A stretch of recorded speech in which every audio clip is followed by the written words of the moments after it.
Hey, I'm Alex Ratcliffe from Board Game Co., and this is To Back or Not to Back, where we're going to go through all the recent games over on crowdfunding, talking about the games, the campaigns, the stretch goals, the add-ons, all that and more, and of course, should you back it or not. It's another busy week as we head into the end of October, or, well, start of October now, but we are heading in eventually to the end of October. That is how time works. We have a lot of campaigns to go through. If you are missing your favorite campaign today, it will probably show up next week because I'm still playing catch-up and trying to just stay on top of all these campaigns before we start heading into the November slump. We are going to start to see a slowdown of campaigns in November, a hard slowdown through December, and then a little bit of slowdown in January until things pick up back up again after getting through the holiday season. But that's okay because today we have a whole lot of campaigns to go through, and of course we'll go ahead and start off as usual with our Cult of the Now. As much as there are a ton of available great games to back on crowdfunding at any given point, as much as they're tempting for a variety of reasons, Cult of the Now is your regular friendly reminder that there are great games you can get your hands on now. And today's great game is The Lord of the Rings Duel for Middle-earth, re-implementation of Seven Wonders Duel, re-themed to Lord of the Rings. I've already played it, I'll be playing it more, you'll have a review soon, but I've already played it, and it definitely holds up just fine. If you like Lord of the Rings, you like Seven Wonders Duel, this is a really solid game over here that is thematically, feels like they did a really good job incorporating the elements of one game into another and making it thematically appropriate. But don't just take my word for it, you can go ahead and check out a variety of opinions out there, from various content creators to heading over to the Board Game Geek and seeing individual people's ratings and reviews of this game, and then most importantly, you can get it like today. Like, I mean, you won't show up today. I mean, I guess like, if you go to your local game store, it might show up today, but you can get your hands on this really quickly without having to wait a long time, without having to pay for the deluxe premium edition, and just getting your hands on a game now. With that, let's go ahead and dive into the campaign, starting off, of course, usual reminder that I am CMO of GameFound. Please take that into account as we go through this video series, and we're going to start off with a board game adjacent over here. That's going to be So-Called Living Books 3 and 4. This is coming to you from Mark Maya, otherwise known as Board Game Coffee, which is the main reason I'm shouting this one out. This is less board game adjacent, more board game creator adjacent, and supporting another board game creator, but he basically, Mark Meyer, Board Game Coffee, does the YouTubes and more board game videos, some excellent entertaining content, and specifically he's been doing this comic book series. He did So-Called Living Books 1 and 2 already, and this is So-Called Living Books 3 and 4. So if you're interested in another comic book or whatnot, if you are in that space or realm and you want this, go ahead and check out this campaign. This is So-Called Living from Mark Meyer and Board Game Coffee. Going into the not yet funding category, we have two campaigns over here. We have Deck of Wonders, The Master of Dungeons, $8,400 raised out of a $12,500 goal, 248 backers, 15 days to go. This is coming to you from Dennis Fuhrer. This is basically a solo Hearthstone adjacent deck build, not really deck builder, but it's a deck game. It's a card driven system, very solo friendly, where every card is going to have two sides, and depending who draws that card, you're either fighting against your AI nemesis or it's going to be used for yourself. And so you're trying to balance the different sides, trying to make sure you can outmaneuver your opponent, who is stronger to an extent, but you're operating with more intelligence. It's meant to mimic games like Hearthstone to give you that kind of feeling in a solo game, or Magic the Gathering, but in a solo little puzzle. This is going to be Deck of Wonders, but specifically this is the expansion, the Master of Dungeons. So if you already had Deck of Wonders, well, this is an expansion. If you haven't had Deck of Wonders, this is an opportunity to go get your hands on basically everything for it. It's a solo or co-op tactical card game. It's going to be coming in at $10 for the print and play, $10 for the Master of Dungeons expansion, and then $20 for the Master of Dungeons expansion special edition, and then $35 for the Master of Dungeons twin pack, which is basically two Master of Dungeons, which might be relevant if you got the twin pack the first time around. And then you have over here the Master of Dungeons all-in bundle for $65, and then lastly the full co-op bundle for $120, saving $5 on the price, knocking out to $60 a copy instead of $65. This is useful for getting everything for two players to have all the stuff for the campaign. Currently it's not yet funding. It does look like it will probably cross that finish line with 15 days to go, so it's safe on that end, although of course there's always the caveat that sometimes when a campaign is just crossing the finish line, the creators will choose to cancel it instead, depending on how things are going. So we'll see where this one goes. Deck of Wonders, Massive Dungeons. We have Deck of Wonders already out for a while now, and this is the expansion, but not picking up as much speed or support as the original. Moving on, we have Heir of Atlantis, another one over here, $8,535 raised out of a $21,000 goal, 84 backers, 23 days to go. Unfortunately, this one looks like it's not yet funding, which is a shame because it's a fairly interesting and different game. You can check out content on the channel already. This one we dove into. It's an area control game where you're going to be sharing control of these nations. So that concept has been done before in different ways. You have games like, oh my gosh, what's the game called? There's a game from the Creative Concordia from Matt Gertz. Oh my gosh, I'm blanking on the name. There's a game from Matt Gertz, whose name I'm blanking on. There's actually two versions of it. There's two versions of the game system. There's the old one and the new one, but I'm totally forgetting the name, in which you have a degree of stock taking of these various nations. So there's nations on the board, and you take control of them through kind of stock manipulation, but you don't really lose control. You just kind of, so you do lose or shift or pivot control as you go through it. Either way, it's a very different and unique game in area control, and there's lots of games that have you sharing control of a team with your partners. This is different in the sense that I haven't seen a lot of area control games that do that this way, outside of that Matt Gertz one, which is adjacent but not exactly similar. So it is a different game, but a unique game if you want to check this one out. That's going to be Heir of Atlantis, but as I said already, unfortunately, this ticket likely will not fund. $8,500 out of a $20,000 goal. Best case scenario, this one limps over the finish line. It's going to be hard to see for sure. We'll see. But this basically, like I said already, area control game of sharing control of nations as you slowly move towards the end of the game, managing your objectives, managing your teams, managing your own individual actions as well as the shared nations actions. Again, you check out a gameplay on the channel if you want to see more, as well as a preview on the channel. But this is going to be first funder for €77 over here, and then we have the funder for €79, and then this other game, Galactic Era, is available as well as bundle options for it. So this is Heir of Atlantis, which, hope to see it fund, but I'm not as optimistic. Moving on to the funded category over here, we have Heroes of Barcadia, Heroes for Hire, $6,137, $6,140 backers, $878,000 raised, 3 days to go. Heroes of Barcadia brings you Heroes for Hire from Roll Quit. I'm not going to be heavily diving into this. I think this is a little adjacent to the type of games I normally cover, but this is basically a party game, a drinking party game more specifically, in which your health is your glass, and you could play this without drinking, you absolutely could. I think it probably loses some of the charm because this is a lighter game that relies a little bit on the zaniness of it, so I think having a little bit of alcohol probably helps with the experience if you are a drinker, but if you're not a drinker, you could probably find something else that would be just, I don't know, there's gotta be some uncomfortable drinks to drink, like something too minty, too peppery. There's gotta be stuff you can drink that will simulate your health. You see, you can be wandering around the dungeon with these giant glasses that have your health marked on them in notches, and your health is your liquid. As you take damage, you drink until you eventually die, and then respawn with another glass of whatever beverage you're choosing to consume for this game. The game is ultimately going to be a chase to find down the ultimate boss, but in the meantime, you're going ahead and encountering each other along the way, encountering mini monsters, encountering mini bosses, and trying to level up and gather the various gear you need to take down the boss. There's also the, what was the new die? They had the die of something or other, the die of Barcane Chaos, that's what it was. You have the new die of Barcane Chaos, which is this new map that tracks as items are used and powers up the die of Barcane Chaos, so eventually someone can go ahead and roll it and get some extra fun thing, which adds a timing element to the game, and also an extra degree of chaos on top of what is already a chaotic experience. Over here we have for the campaign pledges, we have the Heroes Fire set, bringing you the 4 new heroes for $50 over here, each one with their own glass and their own unique ability and whatnot. We have the Heroes of Hire for plus the Die of Arcane Chaos, which is basically the new stuff for $75, and we have the Mercenary Bundle for $100, as well as starting to get all the stuff for the game for $180, and I believe even more. Note that's the highest pledge level over there. That's basically the game over here. It's a very, very chaotic experience, very much a drinking dungeon crawler game, although again, you can play it without drinking. I think it would lose some of its charm, but especially if you're not drinking or if you want to play with your kids. Honestly, if you want to play with your kids the soda, it probably would do just fine. It's accessible as far as the game goes, and drinking soda would be a fun opportunity, especially if you limit your kids' soda restriction and give them as this opportunity to go ahead and drink soda. Well, they might be trying to die a little more often, and the good news is you can finally win that game against your kids. So lots of options over here. That's Heroes of Barcadia from Roller Grip. And from there, we're going to go ahead and move on to a DC deck building game, Arkham Asylum. 2,799 backers over here. 3 days to go. $629,000 raised. This is the next expansion, the next standalone game and expansion in the DC deck building line from Iridescia Entertainment. This is almost certainly their most popular deck building game. Iridescia has a lot of formulaic deck building games that all follow the same basic structure as far as how they work, with differences between them, but it's kind of like the Ticket to Ride kind of thing where each one's a little bit different. They have different themes and then small little different rules or adjustments or card types and stuff like that.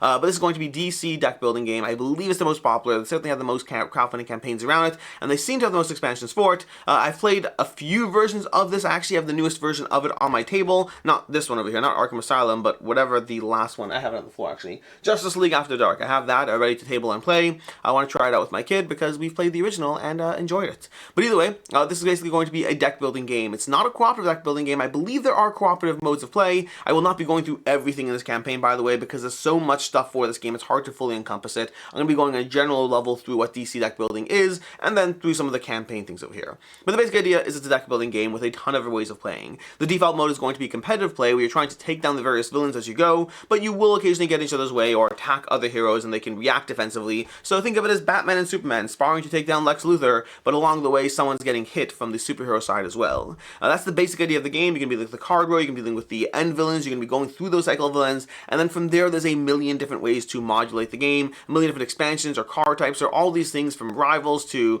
other stuff that I'm not remembering the name for to add to the game. This campaign over here is going to be giving you a ton of stretch goals and whatnot, but the basic game is going to be $75 for the Arkham Asylum with the Philip Tan box cover and then crossover pack 11. That's going to be the core bundle over here for $75, which very much mimics what they did for DC Justice League After Dark or just DC Justice League Dark. Just straight up dark over there. That's going to be mimic what they did for their last campaign as far as having a core pledge of the new game and the new, Rivals box and whatnot for $75. And then from here you have Expand Your Mind, bringing you a bunch of new things, Crossover Pack 12 over here. We have these extra packs over here. We have the Crossover Pack 12, the Crisis Expansion Pack, and the exclusive Super Friends Expansion Pack. And then from there you start going to getting more and more things from the universe, including going for stand-up for $260, and then possibly all the new stuff for $425. That's all the new stuff for $425. And then from there you can go ahead. Is there a higher pledge level? There's not a higher pledge level. $425 for all the new stuff, which is a lot of new stuff. If you scroll to the campaign page, there is a lot to go over here. There's a lot of different expansion content for this game. Deck boxes, play mats, acrylic standees. It's a new thing they're adding over here, acrylic standees for the game. We have a travel box with the playmat over there. We have a Hush, so we have Dark Knights Rising, Crossover Pack 11, 2DZ over here. Just a ton of stuff to go through as we scroll through the campaign. I can go through a lot. But I'm not going to focus on all of that. What I will focus on is should you back, should you not. Will it hold its value in that? There's a lot. Oh, we have this one over here. The alternate art Super Friends expansion pack over here. Alternate art here. We also had Teen Titans down here somewhere on the page, I believe. Here we go. Teen Titans Go. So there's, again, a ton of content for the DC deck building universe. Mix and match, use, combine, all that. As far as the campaign, should you back or should you not? Looking at the original campaign, the last campaign, DC Justice League Dark, if you look at the aftermarket sales on that one, that is one that people who paid $75 to get the core entry, whatever it is, and the Kickstarter stuff, those people are getting $125 to $150 on eBay for it. So if you look on eBay, people selling their original, what they bought in the unique Kickstarter exclusive stuff, they are getting well over what they paid for it if it was a game that didn't work for them. So you do have the confidence of backing this, knowing that if it's not a game that works for you, it likely will hold its value. At the same time, if you are just trying to go ahead and try the DC deck building game, this is not the cheapest way to get your hands on it. There's a lot of DC deck building content out there. Unless you're specifically looking for the new stuff, there are much cheaper ways to try this game and see if it's a game system for you. Although, of course, there are differences between the games, so you might minorly attach yourself a little bit more to one over the other. But if you're trying to get a general sense if it's a game for you and if you'll enjoy it, there are a lot of cheaper ways to just pick this up. Especially if you're looking on the used secondhand market, there's a lot of DC deck building content out there. So yes, it's true that if you back this, it likely will hold its value, just looking at the basic eBay sales from the last campaign. But past that, it's not necessarily the cheapest way to get into the universe, so that's a different judgment call as whether this is a campaign for you or not. Moving on, we have Gems of Iridescia, a competitive gem mining board game, 967 backers, $74,000 raised, 3 days to go. Gems of Iridescia is it has a solo mode, but it's a competitive game which you're going to be wandering through this terrain over here, gathering various gems, being mindful of the various way you're moving up the track over here, because you are moving from the bottom of the track all the way to the top. That's going to be the end game trigger over there. But you are gathering gems along the way, you are gathering tools along the way, and you're cashing in gems to either be able to sell them at the marketplace, which is constantly changing. The marketplace is constantly changing as you roll the dice and try to figure out where the market currently is for each of the gems. But then also, as you trade in the gems to go ahead and complete contracts, which is going to be your main source of points in the game. So it's basically contract fulfillment, but also a little bit of tableau building, a little bit of upgrading, and a little bit of wandering through, and also a little bit of blocking your opponents as well. As you wander up over here, there are opportunities to go ahead and block and get in the way of your opponents as strategically as possible. That's the basic idea of the game itself. As far as the pledge levels over here, we have the Surveyor for $49 US over here for the basic game over here. We have the Explorer, which is going to be the Iridescent edition for $69, and then we have the Honorary Iridescent for $99, giving you all the coins as well, and I believe the playmat, if I'm not mistaken. Yep, the coin upgrades and the playmat. Scrolling down through over here as far as what those are going to give you over here. Let's see if we can see what else there is. Unique player boards, unique wooden tokens, all of that. I'm trying to see if I can find what's in the pledge comparison over here. We have the pledge comparison, Gems of Iridescia are upgraded wooden gem tokens. So this is going to be what you get for the Explorer pledge over here. We have the Gems of Iridescia Iridescent Edition, the upgraded wooden gem tokens, the upgraded hexagonal tiles with foil stamped gems, the upgraded wooden Iridia stone token with iridescent finish, and then as well as the dual layer player boards, upgraded wooden heat transfer, plastic tray inserts. That's going to be all the stuff you get over here. And then the Honor Iridescia, you're getting the metal coins and map of Iridescia neoprene mat as well. So you can go ahead and see some of those components over here that you'll be getting with that deluxe pledge as you go through here, and that's the insert over there. So a lot of different things being added over here for the game. As far as should you back it, should you not, will it hold its value? A little bit skeptical that it will overall. The price point once you throw in the the metal coins and the playmat, that little bump over there seems worth it for the components you're getting. But in general, the price point on the game combined with the level of interest and demand for the game, meaning 968 backers is good. It's not amazingly good. It does mean that I'm a little bit skeptical, especially once you factor in shipping, that I'm a little skeptical that it's one that will hold this value. Not that shipping was that bad, but nonetheless, once you all add up, I think this is one that is less likely to hold this value if it's a game that doesn't work for you.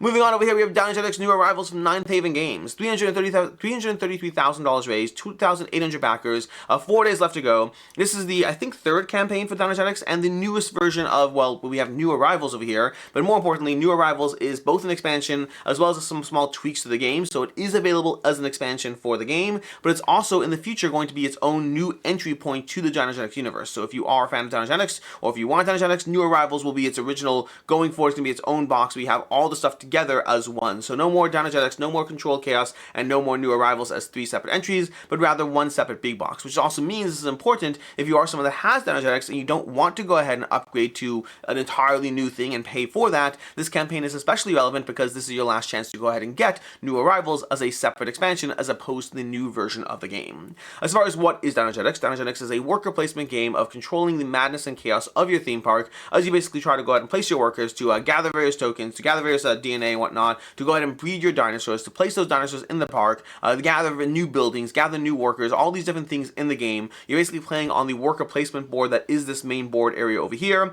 If you have Controlled Chaos, you're also dealing with the entire aquatic sideboard over there, as well as the aquatic ways to expand your park. And in all cases, you're basically trying to build out your own personal player boards, gather various dinosaurs, gather various fences, manage your visitors in the game. There's a lot going on, but ultimately you are trying to have the best dinosaurs while trying to make sure your guests don't get eaten. That's a core loop of the game in order to well, win as many points as possible. But past that, you're basically trying to manage, well, I mean, you're managing that. That's what you're managing. You're managing your dinosaurs as well as the guests and trying to figure out the right puzzle forward in the game. The original game had, well, again, the main board over here, the Controlled Chaos added aquatic stuff as well as a few other elements. And then past that, we have the new Arrivals expansion, which is going to give you a singular board, which again, going forward in the Park Manager Edition, that's going to be the way it is, but right now you can still get those things as an add-on, as a new Arrivals add-on, but that's basically what we have for DinoGenics over here. It's the newest version of this game system.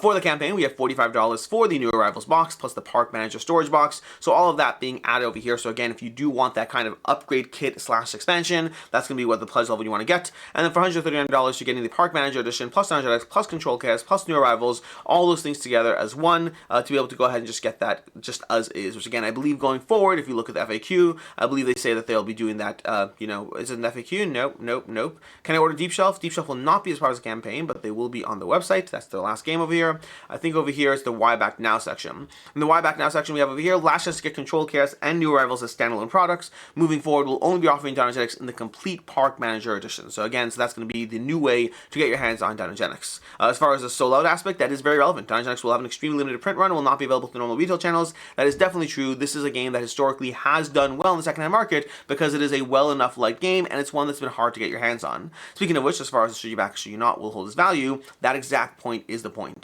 This is a well-liked worker placement game that's often been compared to, oh my gosh, Dinosaur Island and Dinosaur World in terms of they're both games that came out roughly the same time frame, and they're both games that obviously have a very similar element of managing a theme park of dinosaurs while trying to basically ensure that your dinosaurs are growing and giving you points and not eating the various guests. They are very different past that. They have a lot of differences, but that core loop over there is definitely present, and DinoGenics historically has been very hard to get your hands on outside of just getting it on the secondhand market from people who previously backed their campaigns. To that end, if you do look at the secondhand market, this is one that has generally held its value mostly. Not always over there in terms of, I think the biggest thing people are losing are maybe shipping or whatnot, but you were able to get most of your money back, not necessarily all of it. I think shipping in the original campaign was over here we have USA Continental, $21, $27, so not that expensive. This isn't the campaign I was thinking of. There's a different campaign I was thinking of, but either way, $21 and $27 for this campaign over here, so not that expensive over there, but this is one that the main thing you are looking at losing probably is shipping, but looking at the secondhand market, it is one that has historically held its value pretty decently. Again, not necessarily getting all your money back, getting most of your money back, in some cases getting a little bit above. Once you add factor in shipping, maybe losing a bit, but it is a safe enough back, especially if you're going to try it out and see if it's a game for you. Moving on, we have Circle the Wagons Second Shot. 1,200 backers, $30,000 raised, 5 days to go. Circle the Wagons from Button Shy Games, bringing you Second Shot, a standalone Circle the Wagons game, as well as combinable with the original Circle the Wagons, as well as giving you the new solo mode and whatnot. Or, well, everything. You can kind of get everything for the game over here. Circle the Wagons, one of my favorite Button Shy games, a 2-player drafting game by default, in which you're going to draft out the cards in the center of the row over there, and then you're trying to gather cards and overlay cards. You're going to be playing an overlay game. So if you like overlaying cards, this game has overlaying cards, which is a mechanic that I really enjoy. And then you're trying to manage the 3 special goals in the center of the table, which are going to be variable every single game. If you've played games like Sprawlopolis, this is going to sound familiar because every single card on the back of it has a scoring goal. So some of the cards go in the middle, 3 of them go in the middle as a scoring goal, and the rest go into the card row to you to draft and try to figure out how to most efficiently accomplish the scoring goals while in competition with the other players. You can take any card you want from the card row, but as you skip cards, those go to your opponents, so you need to manage what you're trying to get your hands on, and then past that, that's the game. That's the game. Try to draft cards and build your tableau and score points as possible. There is a solo mode as well in the original campaign. I believe there's a solo mode here as well. And Circle the Wagons Second Shot is a standalone game operating the same core concept, but giving you 12 new scoring goals, and it's going to be combinable with the original, so you could play through the what was it called? There's the Newfangled mode. The Newfangled mode is the way to play and mix and match those systems, just mixing together the cards from both games, and then trying to figure out 2 different rounds as you get a larger and larger tableau, scoring in round 1 and in round 2, but just basically making it a crazier experience. So if you wanted a crazier experience, this is your crazier experience, the newfangled edition of Circle the Wagons. For the pledge levels for the campaign, we have Second Shot Print and Play for $3, we have Second Shot for $12, which also gives you the Lone Cowboy expansion as well, which is the solo mode for the game, and then we have Second Shot for International Backers, same thing, Circle the Wagons and Second Shot for $20, which again gives you the Lone Cowboy plus Circle the Wagons plus Circle the Wagons Second Shot, and then we have the Circle the Wagons Collection, which will give you basically everything you want for $25, and that is basically what we have over here for the campaign. As far as should you back or should you not, will it hold its value? Same thing we always say for any Button Shy game over here, which is their games likely will not hold their value. If you're trying to sell the game down the road and see if it's not for you, you'll likely lose something. Small box games almost inherently have that. But if you are looking to just get your hands in the game, this is likely one of the easiest / cheapest ways to get the hand in the game. Their games are usually well enough priced for Kickstarter, giving you small discounts, basically bundling in the expansions for free over there. So you do get that little bit of extra. So it is the quickest way to get your hands in it and guarantee access, but it's not likely to be one that holds its value overall. Moving on, we have Ice and Idols from Inside Up Games. 806 backers, $48,000 raised, 4 days to go, a pick up and deliver game of randomized pathways, rotating boards, powers and abilities, and all that stuff over here. The basic idea is this pick up and deliver. This is going to be in the series is Block and Key from an Inside Up Games. Inside Up Games obviously most famous for Earth, but they have a large amount of games in their catalog, and Ice and Idols is going to be this pick up and deliver with these acrylic tiles and a rotating board. There's going to be abilities going to be activating in the game, one of which is going to be turning the board, so you're trying to manage, and it's not the only thing you do in the game, but I think it's a big selling point of what's going on in the game to an extent. So you're rotating the board, which is crazy and zany and all those fun things, but basically over here you are going to pick up and deliver with your asymmetric characters and trying to basically get as many points as possible in the game. Over here the pledge levels for the game are going to be the Icy Expeditionist for $42. I'll give you the core game over here plus the Kickstarter gift, and then we have over here the Temple Explorer All In, which is $109 if you want to get your hands on Block and Key as well. So you have your option of getting your hands on Ice and Idols alone or Block and Key to get both games in this system, in this series. As far as should you back or should you not, will it hold its value? I'm a little skeptical it will. Overall, the whole thing looks great. The whole production looks great. The extras look great. The Kickstarter version of the game, all those things look amazing. But ultimately, the level of demand on this one is lower, especially considering Inside Up. Their games do fairly well overall. And this one just isn't having that hit. And especially after all the success they've had, the audience they've picked up, the fact that this only has 805 backers with the closing towards the end of the campaign does make me think that the demand on this one is less higher overall. That combined with the secondhand market on Block and Key, and that makes me think that overall this is one that is less likely to hold its value. If you do want to guarantee that Kickstarter version of the game and whatnot, this is likely the best opportunity to go get your hands in it. But if you are concerned with the game holding its value, I'm less certain that it will do so. Moving on, we have Aspens, a cozy strategy game of growing a tiny forest. A theme that seems to have been done a few times. Granted, don't get me wrong, There are many themes that are done many times, and so the idea of having sun and trees and shade having been done 3 times to the best of my knowledge. We had photosynthesis, was it Evergreen, I believe? I believe Evergreen is the other one, and now Aspens, all dealing with that unique combination of trees and sun and shade, and how that all impacts the board. Aspens does look very pretty, I'll give it that, but actually I think there's a 4th game. There is a 4th game that uses that mechanic as well. So we have 4 games that use that basic sea, tree, sun, shade mechanic over here. But either way, it's doing well enough over here. We have 3,700 backers over here, $309,000 raised, 6 days to go. Coming to you from Ludivore Games over here. Aspens is basically going to be giving you, like I said already, a tree, sun, and shade game. You're going to be trying to grow your forest over here in the game, combining strategy and luck, as well as the general placement over here. There's going to be 2 different versions of the game. You're going to have the standard edition over here for $39, which is going to give you basically wooden blocks. So you're going to have, instead of these fun little trees over here, let's see if we can show you the blocks over here, because the blocks are important.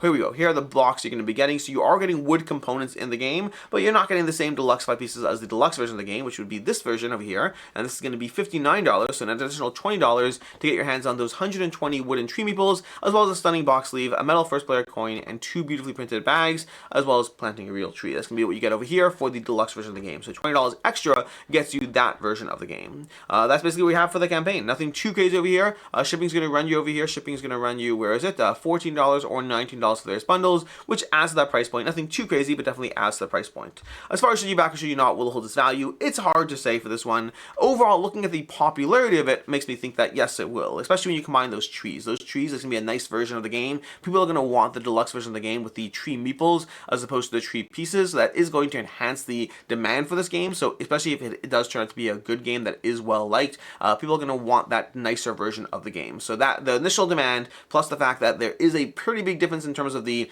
aesthetic of the game from version 1 to version 2, does make me think that it's likely to hold its value. But also this category of game, photosynthesis, evergreen, etc., they have not done tremendously well in the past. They've always done well enough. They have their audiences, but if you look at secondhand markets of these, they have not done great. And so overall, I'm a little torn on Aspens. For me, it very much goes in the risk camp. I can see a bunch of reasons it will hold its value, which is mainly initial popularity and the differences between the standard and deluxe edition. But then I can also see reasons it won't hold its value, which is generally how these games have done in the past. They usually pull people in, they draw people in well, but they have not done tremendously well down the road. So a little bit of a risk over here. Could go either way on Aspens.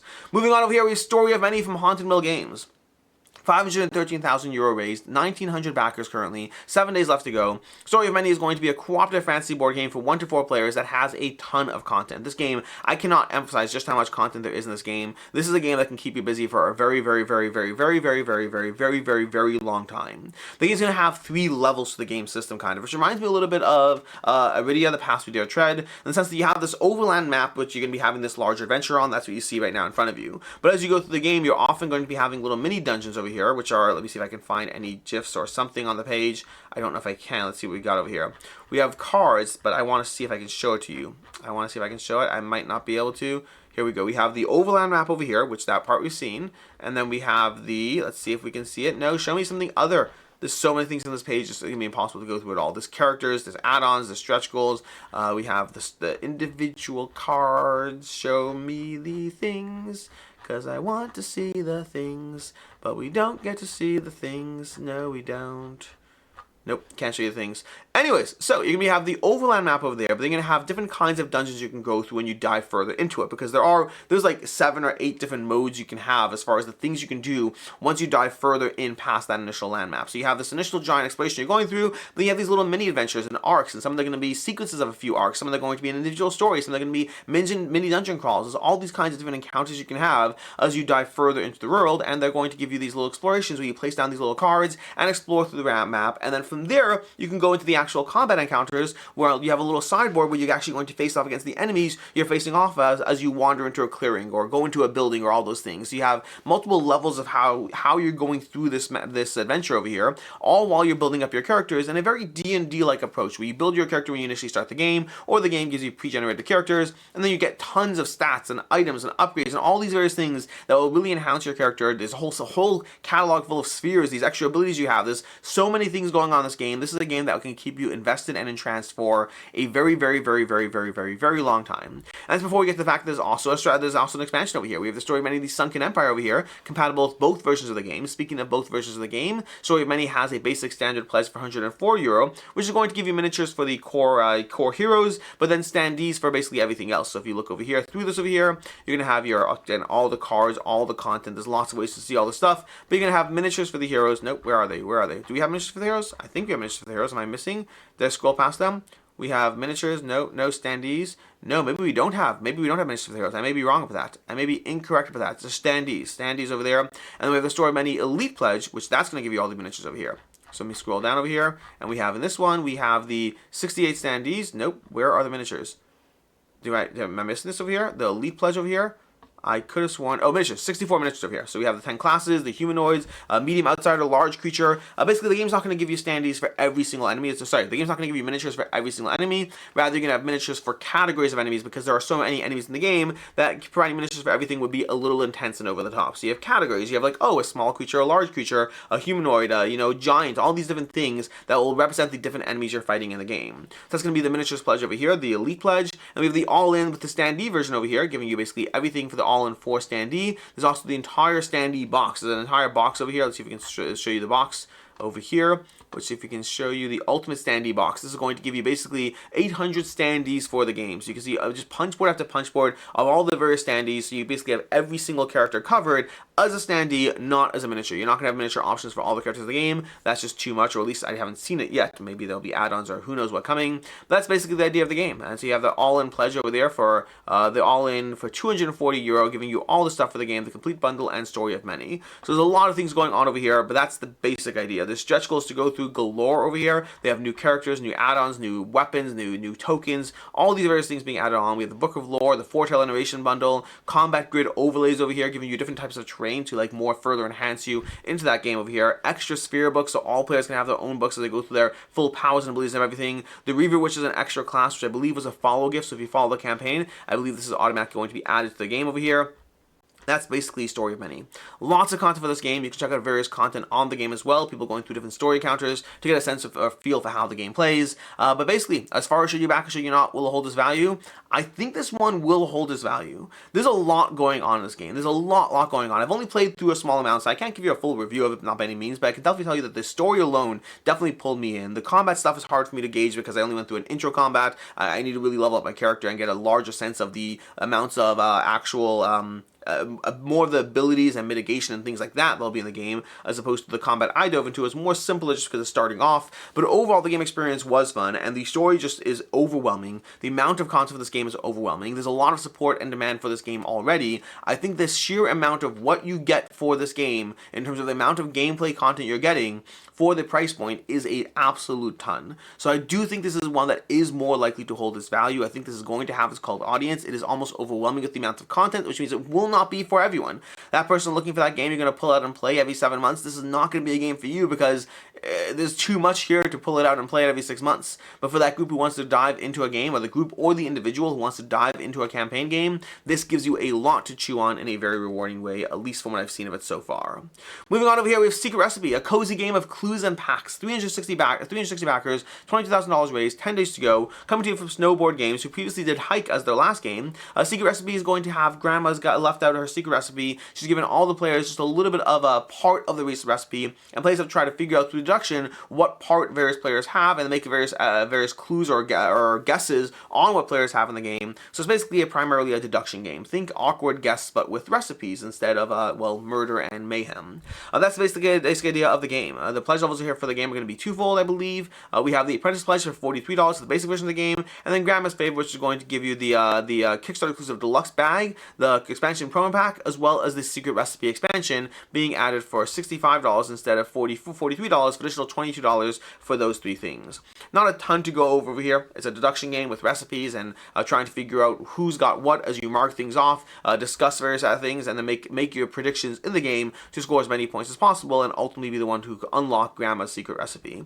As far as the shipping over here, shipping is very relevant, unfortunately, because we have the rest of the USA over here as another €19 for the game over here if you want to get that. So it's basically going to run you additional, like, a chunk on top of it, $65, pumping up to, what is it, 85, 87-ish dollars or so for the game once you want shipping, which is a lot for this type of game. Speaking of which, as far as should you back, should you not, looking at the last game, Hike is one that definitely did not hold its value. That's one where once you look at there's a lot of demand for Hike, by the way. This is doing fine, but Hike did incredibly well, and this is just doing fine. So I am curious as far as how they found the audience for Hike and how that played out, because that one did fairly well, and this one's, again, just doing fine. But as far as should you back, should you not, Hike is one that did not hold its value, especially once you factor in the high shipping price relative to the price of the game. And this one, that ratio is not as bad, but the overall price point for this game versus the type of game it is makes me skeptical that this is one that will hold its value overall.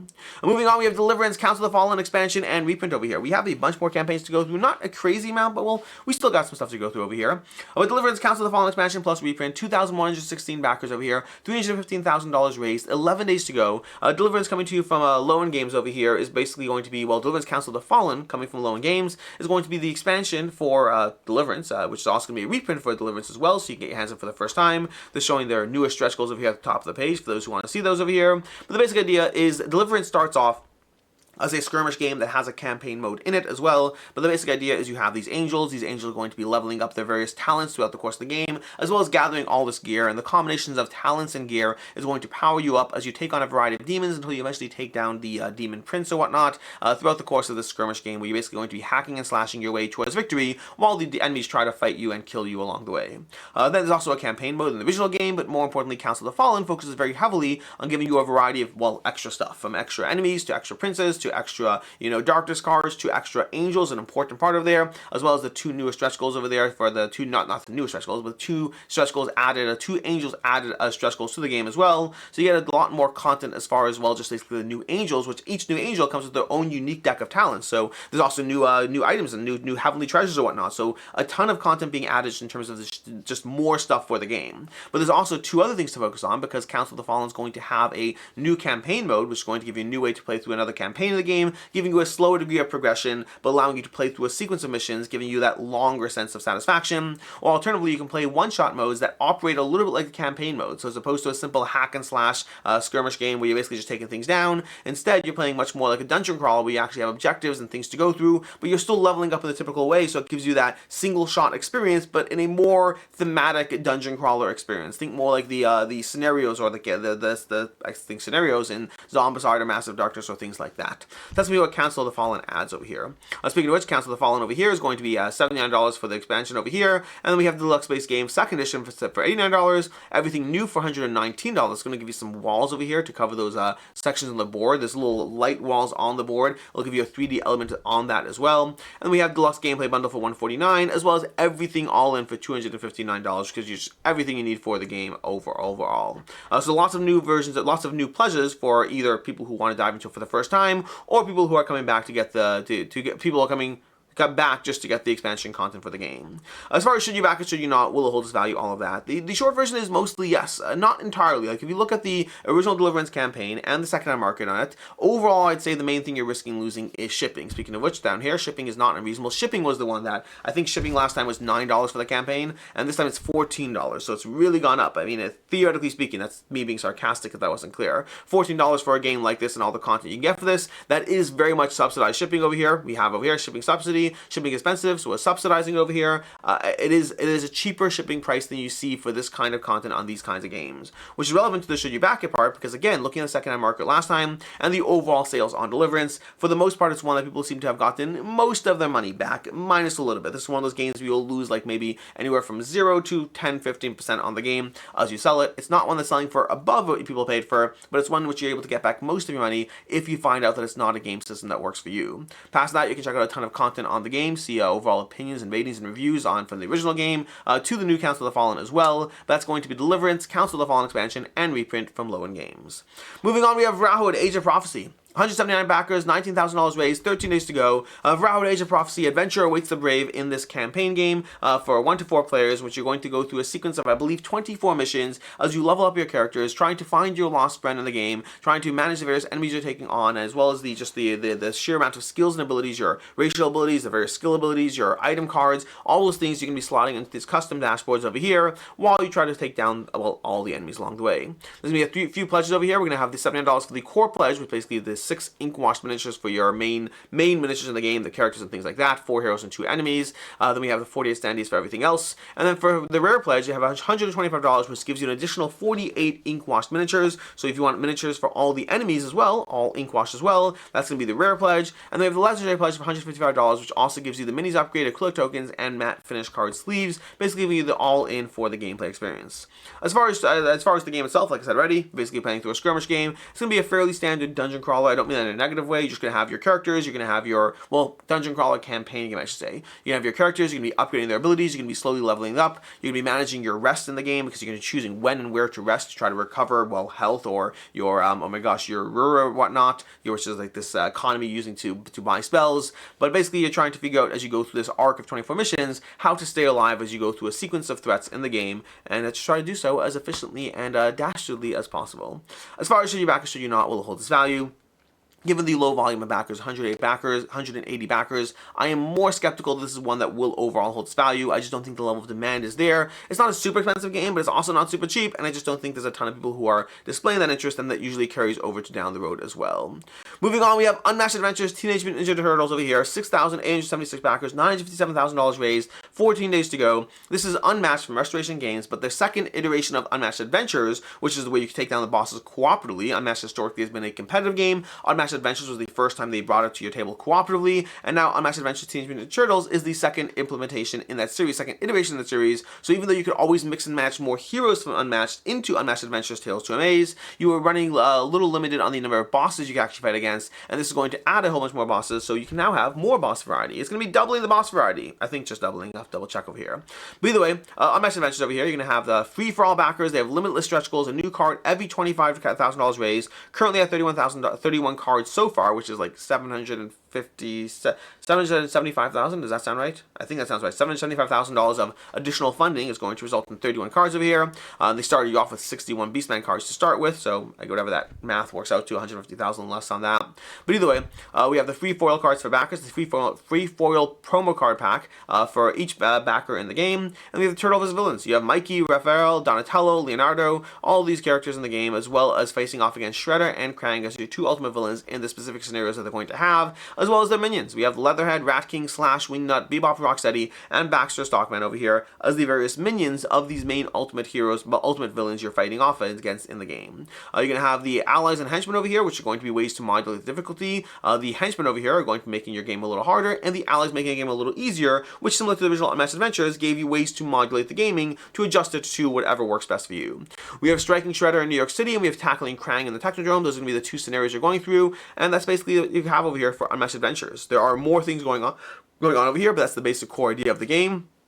The game can be played cooperatively, competitively, and most importantly, you can mix and match between Unmatched Adventures, between Tales to Amaze, between any Unmatched system. So you can go ahead and have, the Jurassic, you probably could. You could probably have the Raptors from Jurassic Park facing off against Shredder. You could probably do that, I think. I can't see a reason why you can't do that in this game. You can mix and match whatever you want from your heart's content within the Unmatched universe, which has been incredibly successful for them. Based on the original Star Wars Epic Duels, which is a little crazy, the degree to which they've brought back this universe and done very, very well with it. But anyway, you also have the add-on, the Unlikely Heroes, where you can go ahead and play as Krang and Shredder as heroes. So you can go ahead and use them as heroes as well if you want to go ahead and see if Krang can take down Shredder or vice versa in the games. And then we have the extra toppings over here, which is going to be a big expansion, but let's focus first on the pledge levels.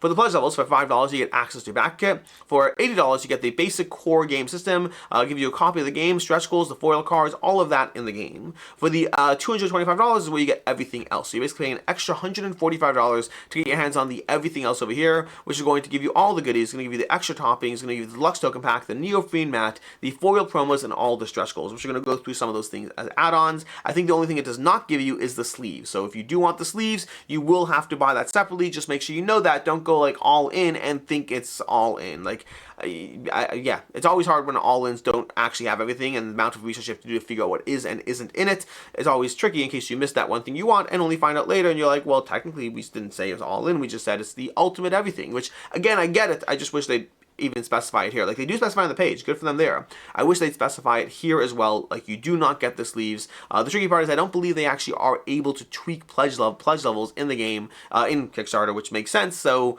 that's the trade-off there. So not really their fault, but always tricky to manage. Either way, well, the extra toppings over here, we're going to get more miniatures, so alternate poses for various characters, as well as miniatures for those that don't have miniatures. So you want a Bebop or Rocksteady miniature, which I think everyone does. You're going to go ahead and have to get this Ultimate Supreme pledge over here, which we currently have 3,000 people on the basic level and 2,331 people on the ultimate level. Although, of course, there are people doing optional buys, but they don't necessarily want everything. So a lot more people may be getting that extra toppings than you think just by looking at the pledge levels. Pledge levels, we covered already, shows you all the stuff over here. This part, you do have the ability, so they have everything but the sleeves down here. So again, they are trying to show it to you. It's just tricky as far as how they do that. For $70, you have the extra toppings pledge over here. So again, if you want just the base pledge plus the extra toppings, that'll run you $150, and you don't necessarily need the deluxe tokens, the neoprene mat, and the shredder and crying hero deck. So again, you can pick and choose to your heart's content to try to make it whatever it is you want over here. But that's basically going to be Teenage Mutant Ninja Turtles Unmatched Adventures. As far as should you back or should you not will hold its value, this is tricky-ish. If you look at the original Unmatched Adventures, that is one that did not hold its value on the secondhand market. It's one that, for the most part, whatever you got on Kickstarter, people were losing like, 20-30% of it. Your $60 pledge going down to $40 in the secondhand market. That's before taking into account shipping and all that. So it's definitely one that did not hold its value on average. There are always individuals who manage to get stuff back, but looking at most sales in the secondhand market, Unmatched Adventures, even on the original crowdfunding campaign,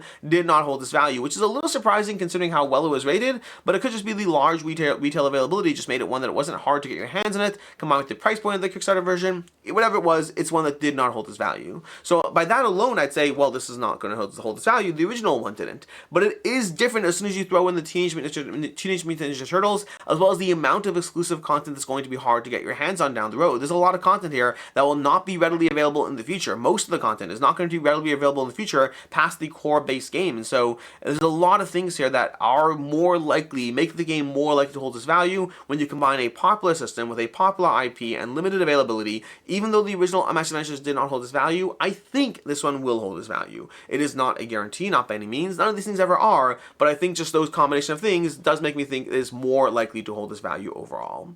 Anyways, we have one campaign left to go through over here. We have Valheim, the board game from Mood Publishing. €1 million raised, 505,439 backers, 14 days left to go. Valheim, the board game is coming to you from Mood Publishing, who are famous obviously for Deep Rock Galactic. They've had several campaigns for that. Incredibly popular dungeon crawler based on the video game that has done tremendously well and also held its value in most cases. Valheim, the board game over here, is going to be the newest game. It's going to be a co-op survival adventure based on Valheim, the video game. So they're once again doing a video game IP adapted to a board game, but this time as a survival game, making it a very, very different beast. You're going to be exploring and surviving the mystical realm of Valheim and vanquishing the Forsaken. In the game, you're going to be having, and again, you can play true solo over here. It's full-on true solo, no rules adjustments, no whatever. Just play the game solo over here as you wander, craft. You're going to be wandering, gather resources, crafting things for your little home base. You have an adorable little home base where you're going to be putting things into it as you craft. So trying to mimic that survival game feel over here, while you eventually you prep up and power up enough to be able to take down the Forsaken in the game. So it has that basic, survive until eventually you take down the big bad, and that's the arc of the game, but transported into the board game instead of the video game over here. As far as pledge levels over here, they are doing a bit of a different sequence as far as the stretch goals versus the kind of here's your game found exclusives. So rather than having stretch goals, paced out bit by bit, they're just straight up doing the game found exclusives over here. This is the stuff you're getting if you back the game on Game Found. This content is exclusive to Game Found. It's not going to be going anywhere else or whatnot. So if you want to get these stuff, this is the way to guarantee it. We have the Garden Bundle, the unique house tile, the mini expansion over here with standees in the standard version or miniatures in the full-on miniature version. We have 8 time unique cards. We have unique skills. We have the deluxe box box, gold foiling, and then unique equipment. So this can be all the stuff that's being added to the game found exclusives for the game. That's the main reason or compelling aspect to get it now. Sure, you get it first, you do save compared to retail, but again, that's always iffy because they just mean MSRP, which usually is not much of a savings, and in some cases when you pay shipping, you're actually paying more for the game on crowdfunding than you are getting in retail. So I'd say the main reasons to get it are supporting the publisher, which they don't put here, but is always a reason. Supporting a publisher is a reason to back, just you have to take into account, is that a reason for you? So supporting the publisher, getting it first, and then the additional value of the various game hunt exclusives, and they put a monetary price tag on that, but I'd kind of ignore that a little bit because that's arbitrary. If it's not being sold elsewhere, the monetary value is whatever the market decides the monetary value is on this extra content. And with $1 million raised and thousands of backers, I think that is going to be something that is sought out after. Possibly not as popular as Deep Rock Galactic, but nonetheless incredibly popular. We have the Glory Awaits, create your character, explore Valheim, gather resources, craft equipment, improve your house, fight off the evil of Valheim, and then challenge the Forsaken. That's going to be your basic gameplay loop over here as you try to survive through this game. As far as the pledge levels over here, we have the all-in for €220, which is going to give you Valheim, it's going to give you Halder's board, which is going to be mostly, I believe, almost exclusively, 98% cosmetic expansion. I think there's some small tweaks to 1 or 2 cards over there, so it gives you some new versions of 2 or 3 cards, but for the most part, it's cosmetic expansion, and giving you all those extra dice and everything. We'll go through them all in the optional add-ons shortly. We have €65 for the standard edition of the game, which is going to give you the miniatures for the heroes, but then standees for all the enemies. So if we scroll down over here, no, it's not showing us properly. It has Valheim's, nope, not showing us properly over here. And then we have the deluxe edition, which is going to give you all the miniatures for basically everything for €115. Then it's the collector's edition for €155, giving you, it's going to show us properly over here. It just says the collectors. There's not, the way this is broken out is not as obvious as I'd like. Usually in GameFound, you're going to have the individual items put into it, and they're just kind of grouping it, so it's not as obviously clear, but you get over here. By the way, we have the collector's edition contains Deluxe edition plus Halder's Horde collector's exclusive. The Halder's Horde is exclusive to collector's edition, will not be purchasable, so that's what it looks like over there. And we have the various add-ons over here: the house upgrade, the dice tower, the wooden standee furniture pack, the exclusive dice set, the dice tray, the Neo-Free game mat, card sleeves, as well as all the miniature STL files. So if you want to just go ahead and print them out yourself, then you have that as well for €20 there. Then we have the merch. We have the big spoon, because you want a big spoon. We have the metal die keyring and the wooden beer coasters. These do look pretty cool, honestly, but I mean, I kind of want the big spoon, but I don't need a random big spoon.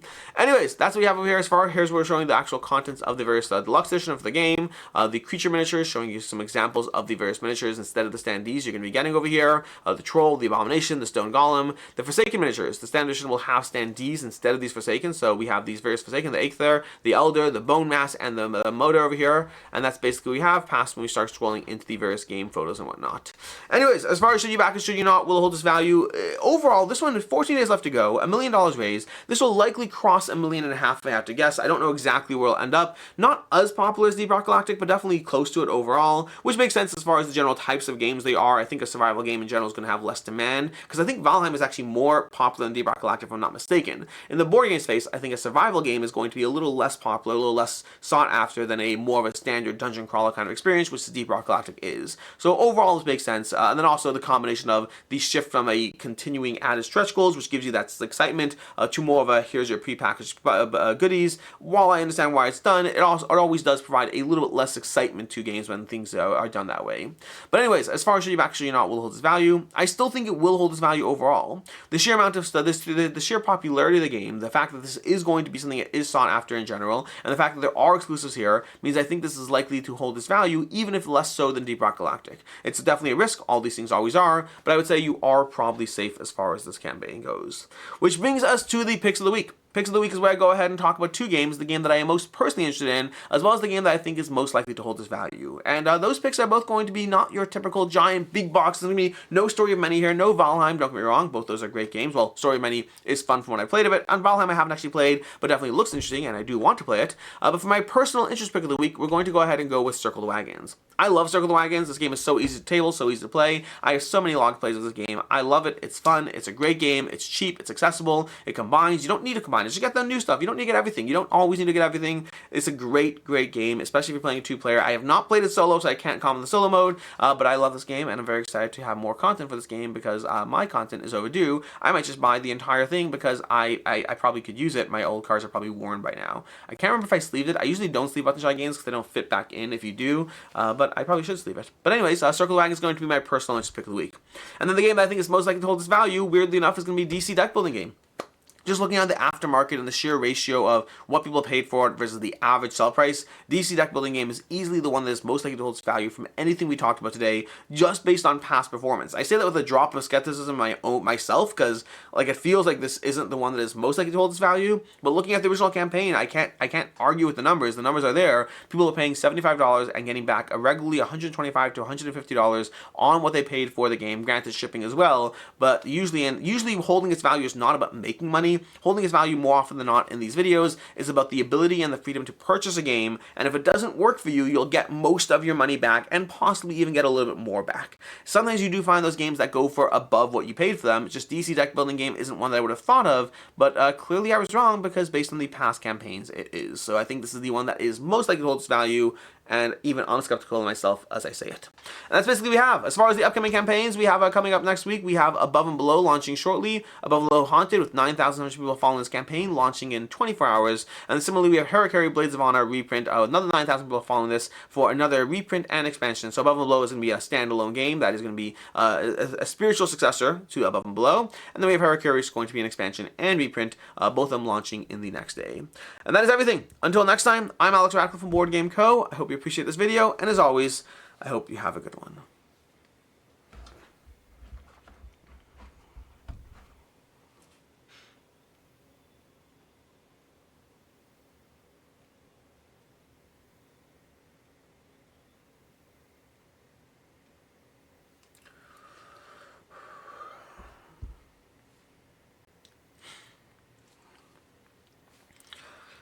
I told my boss that 3 companies were after me and that I needed a raise. We haggled for it. We went back and forth. Eventually we settled on a 15% raise, which I was happy enough with. And he asked me which 3 companies were after me, and I told him, well, the water, electric, and gas.